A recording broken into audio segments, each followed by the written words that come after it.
Hi YouTube, hello and welcome. Thank you so much for clicking in. This is your first time. My name is Mecca. I live in the south of England.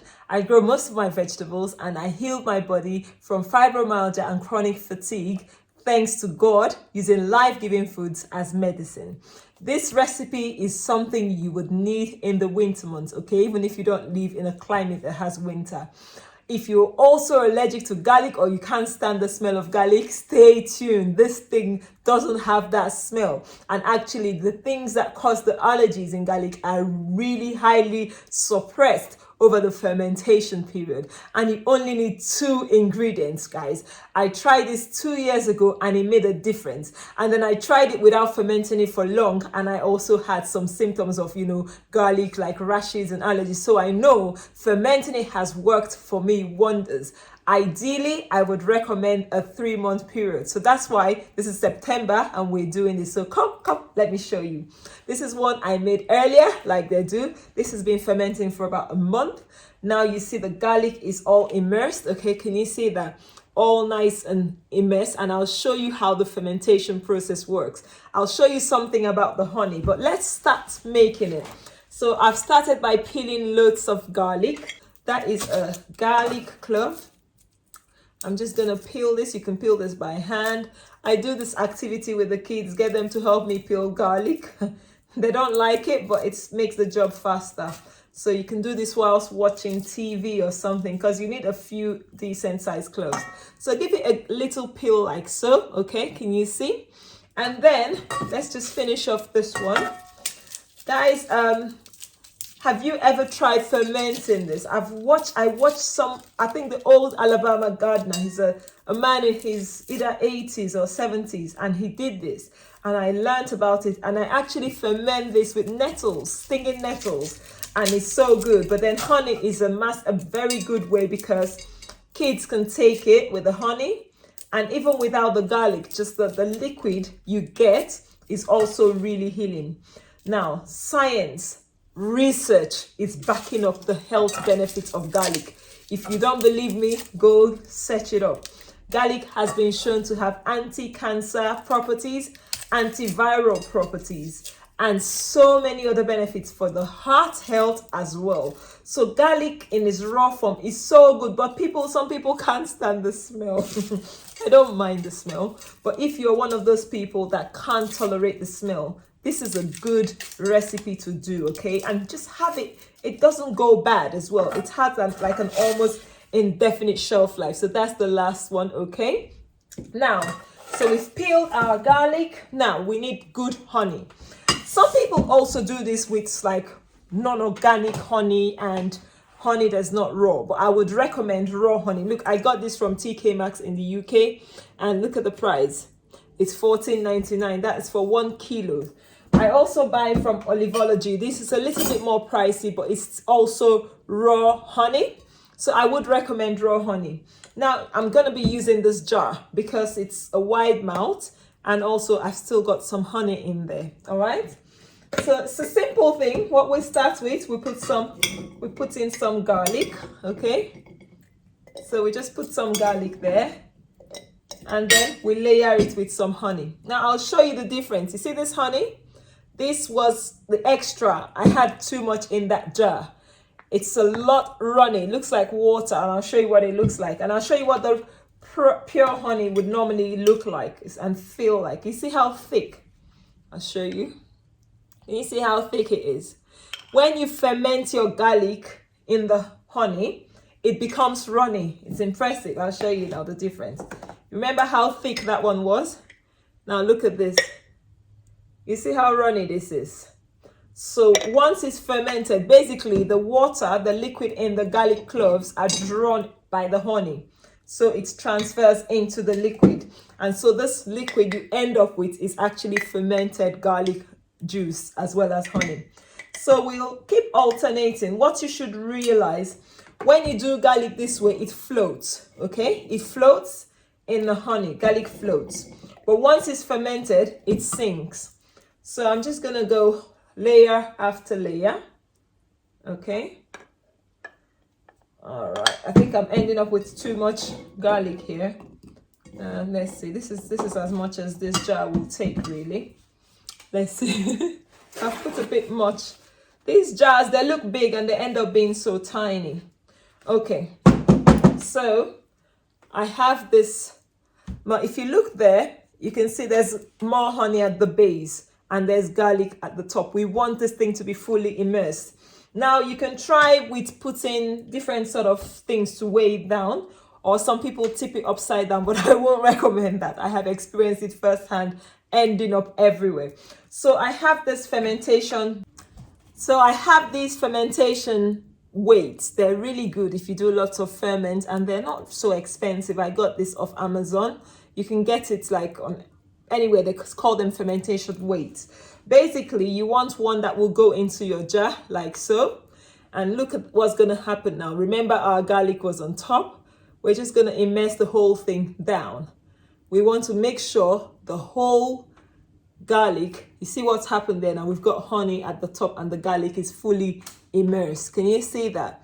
Now, this might be a problem for me because it might end up bubbling over. When this thing starts fermenting, it bubbles. So I'm just going to take off some of the honey from here. I'll put that in my other jar. Now we have completely immersed our garlic in this honey.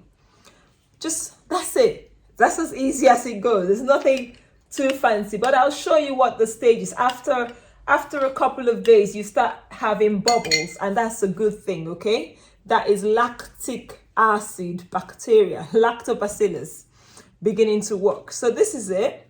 This is the one jar. I'm gonna do this. This is September, and this will be fermenting till December. I keep it at least 3 months, okay? So we're gonna have this ready by the end of December. Leave a little bit of head space like I've done there. It's not a lot, but that's for bubbles, okay? We don't want this bubbling over. I'm thinking I need to take off some more honey, because if it bubbles over, you end up with honey everywhere and it's not very nice. Okay, that's fine. That one's fine. So I'm gonna cover this up with the same jar.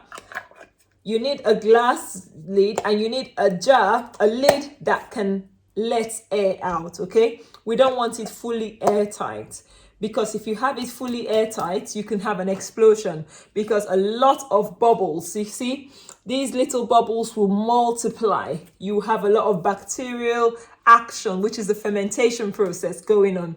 And after the 1 month, you stop. It depends on your culture, it depends on your garlic that you're starting with.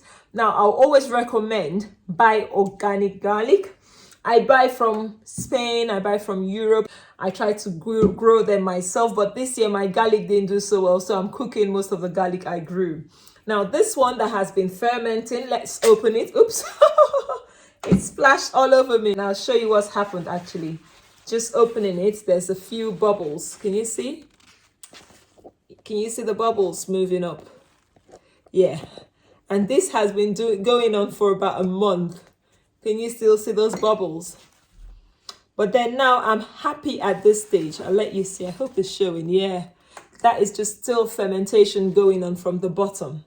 All right. Now I'm going to use this other jar to fill up.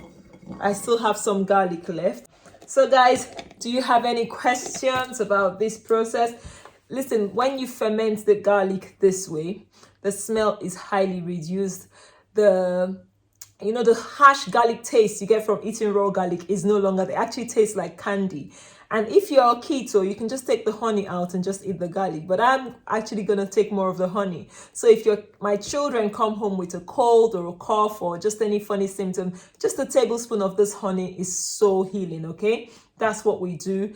And yeah, it's a really simple thing to prepare in advance for the winter. We know what's been flying around for the last 2 years. And the best way to protect your family as much as you can is by equipping yourself. So guys, if you've enjoyed this video, if it's added any value to you, give us a thumbs up, okay?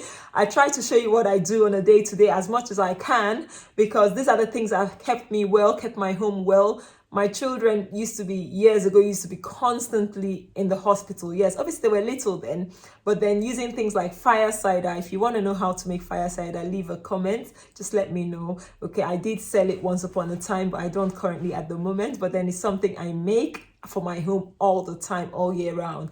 So these are the natural things we do. I am not a medical doctor. I'm not giving you medical advice, but I'm sharing with you what I use in my home, and there is research backing up the health benefits of garlic and honey. So what's there to lose, but then we can do this and help ourselves. So if you've enjoyed this video, thumbs up. Okay, and subscribe, guys. What are you doing? You're watching me. Subscribe, support me. I really appreciate those that keep coming back. I really appreciate you, and I hope to bring you more value. Let me know what you'd like to see. This winter is all about preserving and getting our homes ready for the the flu season, flu season, so we don't catch any nasties. So these are the things we do in my house. So anyway, I'll see you in another video. Until then, stay well and bye-bye. So just some behind the scenes had to happen. I've had to change my containers because I needed to do a big batch of my garlic. So now this is the new batch. Now, if you realize, I've got this cleaner jar that actually can seal tight, but I'm not going to seal it tight. I'll show you what I'll do. But just so I wanted to show you and remind you what it would look like. Now, this is our thick honey. Let's bring it closer. Let's bring it closer. Can you see it's not runny? It is quite thick, okay? And then this is the fermented honey, and I'll show you the difference. It's literally like water, okay? Can you see? So that's what your end result will be. I had to also put a weight in here because this thing is still floating. The garlic here is still floating. So this is this is an extra bonus. I like to show what I've done behind the scenes, and then I just use a little paper towel. That's why this is here, to make sure the rim is nice and clean and dry. All right, and make sure it's nice and clean and dry, and it's not going to be airtight. Like I said, a black plastic, or put it in a black cupboard, but black plastic ends up being really effective. And I'll just cover the whole thing and put it away from sunlight. I didn't mention this earlier. So away from direct sunlight is essential to ensure that sun does not affect or destabilize the bacterial formation. So that's the little extra bit I thought I'll share. If that's helped you, give us a thumbs up. Don't forget. Also, please guys, turn on your notification bell, because that will let you know when next I upload a video, so you don't miss out. And also you encourage and support me to keep doing more videos. So bye.